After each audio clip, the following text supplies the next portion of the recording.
The reason I was bringing up that, well, he brought up the atheist, but don't you think, would you say that the reason there's more atheists because there's more people that are knowledgeable when it comes to science, history, and they're able to see that, okay, like religion has a bunch of holes? No, I think, well, see, depending on the way you view it, right?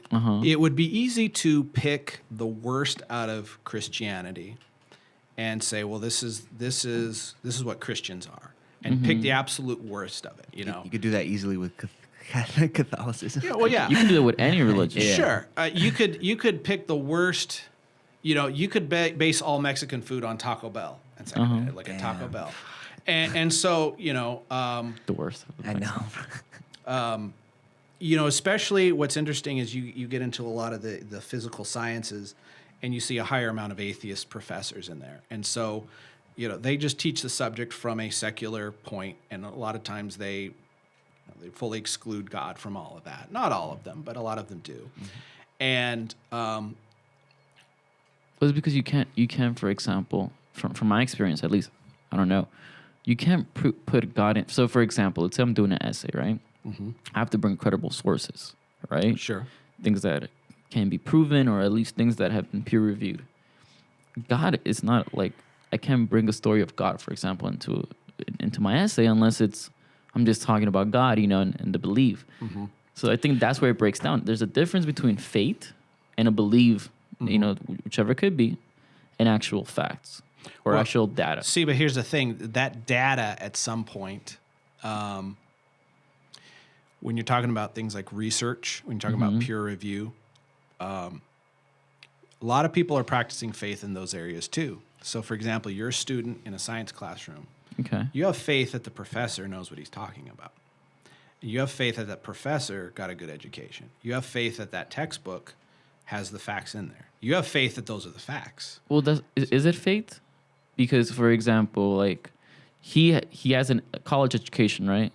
The college that I'm going to, that I'm paying money to go into, has to hire professors that have been educated in that sense. So there's like information for me to believe. Obviously, I don't know that. I'm not 100% sure. Sure. But the information that I'm assuming that, you know, there's data behind it. Like, for example, like you work for, you know, let's say at your job, you've been trained. Like there's information there for you to, like, for me to believe that you're okay at doing your job. Sure. So that's the data to a certain extent. As in with faith, that's why I believe there's a bunch of atheist people, at least for our generation or the younger generations. It's because we can access more information now. So it's not as before, and now we realize, to a certain extent, we look at information, we're like, okay, that doesn't make sense. Well, you have to look at it like this. Okay, so you have data, right? You have data, facts, information, right? Okay, so you and I both have the same access to the same data, right? To a certain extent, yes. Yeah. And a lot of Christian scientists have the access to the same data. Where the difference is the interpretation of that data. True. So, for example, let's take the Big Bang Theory, for instance. Okay, according to math and science and astrophysics, it looks like everything in the universe, all the matter, came from a central point and swirled out. And okay, so does that mean that there is no God based on that? That doesn't exclude God from the equation. We would have to define what God is, and then from there, what is the God's purpose in that sense? What do you mean? So like that's the thing. Like I think that's the key component. That's the main thing. I feel like the reason that a lot of professors and things is because they can't bring God, because I feel like that's a subjective thought. They can't account for it. You can't account for it. Well, you if you look at science, right? What is science telling you? Science is telling you how things work based on measurements, and science is telling you how it all correlates together. Science is telling you how things interact.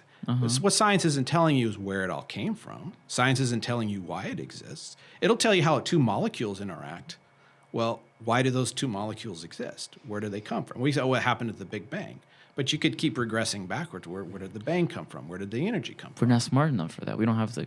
It's like, but you could say the same thing with God, though. Well, see, and here's the thing: this in the vast majority of Christians say God. The reason he's God is because he's outside time and space. You know, a silly analogy to look at is, okay, you have a board game, right? Okay, the board game functions a very certain way. It has the rules that govern it. But you have the board game designer. He's not the game. He's the game designer. You know, same way with like a software programmer, right? So our bodies is like the computer. Our soul is like the software, right? That doesn't mean there's no programmer out there, you know. So science could tell you, for example, let's talk about electronic engineering. It would tell you how a computer works, tell you how software is, and all these, you know, just like atoms work together, form molecules, ones and zeros, form these computer programs, right? Okay. So science is the study of how that all works together, but that does not mean that there is not a programmer behind it. True. And so the thing is, the programmer is not the same as the creation. So God is outside time and space and matter.